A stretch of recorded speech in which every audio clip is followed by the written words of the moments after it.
Hello, my name is Atiku Abubakar.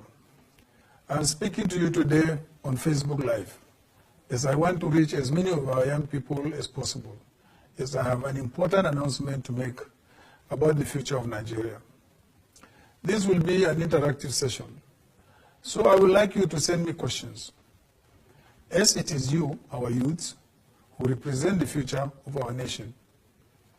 I have found in my travels across the country that whenever I get into conversations with young people, their number one concern is whether they will be able to get a job. For without a job, they have no means of sustaining themselves or begin a family. And without the security of a job, we cannot have security in our country. So, without jobs, there is no future for you or for Nigeria. And I also know as a parent that the older generation is also concerned about jobs for their children, and too often today for themselves as well. Creating jobs is something that I know about, as I have created over 50,000 direct jobs and 250,000 indirect jobs in my own state of Adamawa. And I also know how the government can help create the right environment for business to create jobs. When I was vice president in 1999, I was responsible for liberalizing the economy, particularly the telecom sector, which enabled us to increase the number of people who could access a phone from less than 1 million then to over 100 million today. This transformation resulted in the creation of hundreds of thousands of new jobs, from the top-up card vendors you see on every street corner to the many new businesses that fed off the phone revolution. Some of you may know that I was elected vice president under the banner of the PDP, which is the political party I had helped to found some 10 years before. And some of you may also know that I left the PDP 4 years ago when I believed it was no longer aligned to the principles of equity, democracy, and social justice, upon which we had founded it. I joined the APC as I had hoped it would be the new force that would help improve life for our people. And I was excited about the party's manifesto to create 3 million new jobs a year. The result has not been the change people had been promised or voted for. As in the last 2 years, almost 3 million Nigerians have lost their jobs. And today, with a record 25% of people aged between 18 and 25 years unemployed, I can see how difficult it is for our youths to find a job. The key to creating jobs is a strong economy, and that is what we are currently lacking. So today, I want to let you know that I am returning home to the PDP, as the issues that led me to leave it have now been resolved. And it is clear that the APC has let the Nigerian people, and especially our young people, down. But rather than giving a long political speech on this matter, I thought it would be more helpful to invite you to ask me questions and share with you my answers. You can post your questions on my Facebook page, facebook.com/Atiku Organization. Thank you. I see we have a question from Jide. Sir, how can you know that what young people want when you are not a youth? I meet young people every day, Jide.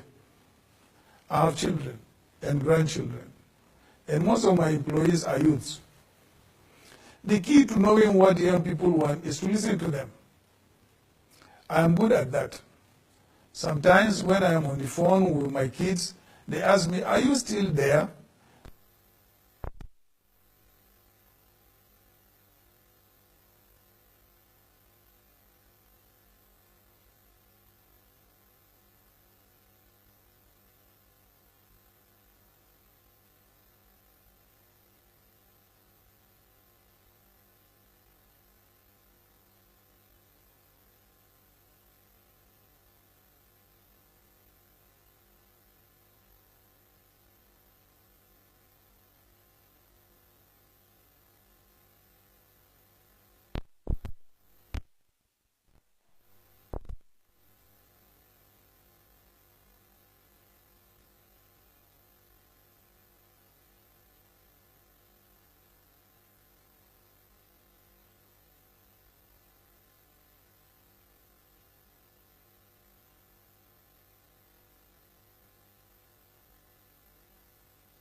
This gives me the clarity I need to take in the larger picture.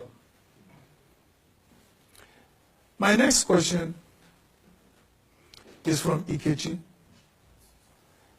The Minister of Information recently said the PDP will never regain power. Why go back to a party that will never regain power? Ikechi, nobody knows the future other than God. And to dictate what the future will be is not within man's purview. Remember, the PDP also said they will rule this country for the next 60 years. Did they? But it is about Nigeria, not about power. Power for power's own sake breeds arrogance, and arrogance makes men say things like that. All I am saying is that we need a party that speaks to national sentiments, not regional ones. We need a party that can make all Nigerians one thing. We can boldly say that we are all brothers and sisters with only one mother, which is Nigeria. Sir, what are your views on /NSAS movement? We cannot be outraged that Nigerians and other African migrants are being mistreated in Libya, and then we go ahead and mistreat our people back home. I am very abreast with the #NSAS tag issue, because my young followers on social media keep me very much in the loop. Whether it is how SARS treats Nigerians or how we treat each other, we are sending a message to the outside world. We can't expect foreigners to treat our people better than we treat them. We must set the minimum standard required for the treatment of Nigerians worldwide. By the way, we treat our people domestically. Our charity must begin at home. On this issue, I would like to call on the Inspector General of Police and other concerned law enforcement agencies as a concerned Nigerians to intervene. And I know that the Nigerian police, as a disciplined and well-organized force, will take action to address this issue. It will go a long way to improving Nigeria's rating in the global ranking of police forces next year, because this year they were wrongfully ranked as the worst. Thank you to everyone who asked me a question. And I'm sorry that time does not permit me to answer each and every one of you. I'll be traveling the country in the coming months and will be listening to concerns of our people in every region. I came from a very humble background, and thank God for the opportunities that Nigeria has given me to build a network of successful businesses. I'm dedicated to Nigeria, where everyone lives in a country of opportunity, where there are no limits to what they can become. Good afternoon, and I thank you very much indeed for listening. Bye-bye.